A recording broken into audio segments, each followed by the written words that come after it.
Hello বন্ধুরা, Aparna lifestyle and kitchen চ্যানেলে তোমাদের সবাইকে স্বাগত। আজকে আমি তোমাদের যে রেসিপিটা শেয়ার করব, তার জন্য আমি দুটো বড় আকারের জ্যোতি আলু এরকম লম্বা করে কেটে নিয়েছি এবং সেই আলুগুলোকে খুব ভালো করে ওয়াশ করে নিয়েছিলাম। তার ভেতর থেকে টাচ বের করে নিয়েছি। এবার ফুটন্ত গরম জলে 1 চামচ লবণ দিয়ে আমি সেই আলুগুলোকে একটা বয়েলড আসা পর্যন্ত ভাপিয়ে নেব। সেদ্ধ করব না, খালি হালকা সেমি বয়েল করে নেব, করে তুলে নেব। তুলে নিয়ে ফ্যানের হাওয়ায় খুব ভালো করে শুকিয়ে নেব, যাতে আলুগুলোর গায়ে একটু জল না লেগে থাকে। এবার একটা বাউল নিয়েছি, বাউলের মধ্যে নিয়েছি 3 থেকে 4 চামচ কর্নফ্লোর। সেই কর্নফ্লোরের মধ্যে অল্প একটু লবণ অ্যাড করে দেবো, দিয়ে জল মিশিয়ে একটা খুব পাতলা ব্যাটার আমি তৈরি করব। আমার যে রেসিপিটা সেটা হলো চটজলদি বাড়িতে কিভাবে ফ্রেঞ্চ ফ্রাই রেডি করা যায়, সেটাই আমি আজকে তোমাদের সাথে দেখিয়ে দেবো। এবার হিটটাকে মিডিয়ামে রেখে আমি কড়াইতে তেলটা গরম করতে দেবো। তেলটা খুব বেশি গরম হলে চলবে না, আর হিটটাকে হাই রাখা যাবে না, মিডিয়ামে রাখতে হবে, যাতে আলুগুলোর কালার খুব তাড়াতাড়ি চেঞ্জ না হয়ে যায়।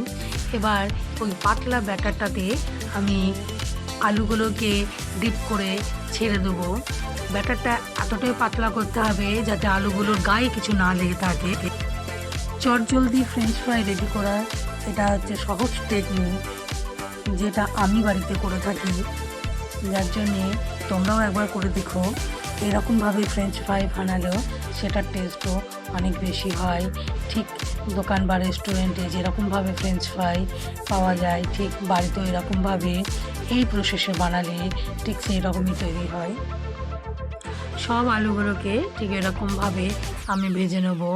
ভাজতে 3 থেকে 4 মিনিট সময় লাগবে।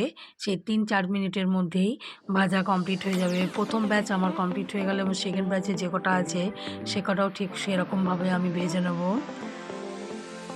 কত অল্প টাইমের মধ্যে এই ধরনের ক্রিস্পি এবং টেস্টি ফ্রেঞ্চ ফ্রাই বাড়িতেই রেডি করা যায়।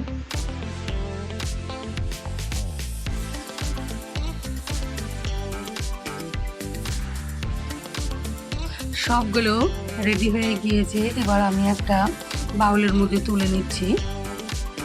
তুলে নিয়ে একটা সার্ভিং প্লেটের মধ্যে কিছুটা বের করে নিয়েছি এবং তোমাদের একটা ভেঙে দেখায় কত সুন্দর হয়েছে। ঠিক যতটা ক্রিস্পি হওয়া দরকার ততটাই হয়েছে। এবার আমি কিছু মশলার মধ্যে অ্যাড করব। এখানে আমি শুকনো লঙ্কার গুঁড়োটা ব্যবহার করেছি, এটা ঝাল লঙ্কার গুঁড়োটা অল্প পরিমাণে দিয়েছি। দিয়ে খুব ভালো করে এটাকে মাখিয়ে নেব।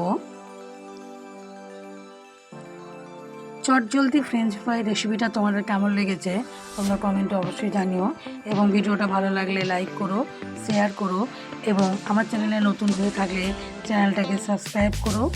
আবারও তোমাদের সাথে দেখা হবে নতুন আরও একটা ভিডিও নিয়ে। Tata, bye bye.